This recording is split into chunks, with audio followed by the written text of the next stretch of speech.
एक भूले भटके शहर में एक पुराना हवेली था जो बरसों से वीरान पड़ा था।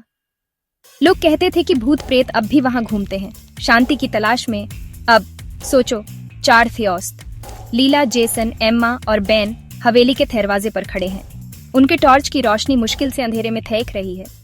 लीला की आवाज कांपती है, are we sure about this? लोग कहते हैं ये जगह भूतिया है। जेसन मुस्कुराता है, छोटे बच्चों को डराने के लिए कहानियां, कुछ नहीं होगा। वो अंधेर जाते हैं, उनके कीथीमों की आवाज खामोशी में गूंजती है। कैमरा उनके पीछे जाता है, हवेली की टूटी फूटी लेकिन खूबसूरत चीजें दिखाता है। एम्मा कांपती है, इट्स फ्रीजिंग इन हियर, हवा भारी है। बेन मजाक करता है, शायद भूत हमारा स्वागत कर रहे हैं।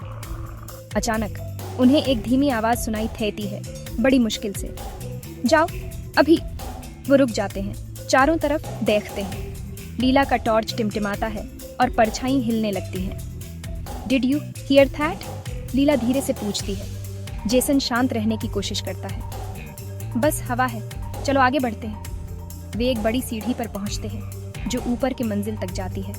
जैसे जैसे वे ऊपर चढ़ते हैं, फुसफुसाते आवाजें तेज होती जाती हैं। वापस जाओ, एम्मा घबराने लगती है। वी शुड गो, ये अब मजाक नहीं रहा। जेसन उन्हें एक धूल भरे स्टडी रूम में ले जाता है जहां पुरानी किताबें और कागज बिखरे पड़े हैं। हवेली के मालिक मिस्टर ग्रे का एक चित्र दीवार पर टंगा हुआ है। उनकी आंखें मानो उनका पीछा कर रही हों। बेन घबराहट से पूछता है, that picture is creepy, who is he?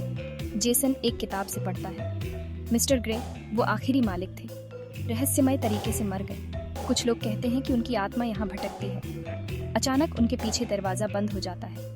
उनके टॉर्च टिमटिमाते हैं और बंद हो जाते हैं, उन्हें अंधेरे में डुबो देते हैं। लीला चीखती है, व्हाट्स हैपनिंग? कमरा एक अजीब सी रोशनी से भर जाता है, जैसे मिस्टर ग्रे का चित्र जीवित हो उठता है। उनकी आंखें एक अजीब रोशनी से चमकती हैं। मिस्टर ग्रे की आवाज चित्र से फुसफुसाती है, you should not have come here. फुसफुसाहट चीखों में बिठेल जाती है और थियोस्तों को अपने चारों ओर एक बर्फीली पकड़ महसूस होती है जो उन्हें चित्र की ओर खींचती है। जेसन संघर्ष करता है, we need to get out now. वे किसी तरह छूट जाते हैं और स्टडी रूम से बाहर भागते हैं, हवेली से भागते हुए जैसे फुसफुसाहट उनका पीछा कर रही हो। जाओ या हमारे साथ आ जाओ। आखिरकार वे हवेली से बाहर निकलते हैं, हाँफते और डरे हुए। जैसे जैसे वे हवेली से दूर जाते हैं, फुसफुसाहट धीमी हो जाती है। एम्मा अपनी सांस पकड़ती है, never again, we are never going back there. Leela कांपती है, the whispers, they were real. Camera हवेली पर झूम करता है जहां एक भूतिया आकृति खिड़की पर खड़ी है, उन्हें जाते हुए देख रही है। कुछ जगहों को अछूता छोड़ देना ही बेहतर होता है। भूत प्रेत कभी चैन से नहीं सोते और अंधेरे में फुसफुसाहट हमेशा उन लोगों को सताती रहेगी जो सुनने की हिम्मत करते हैं।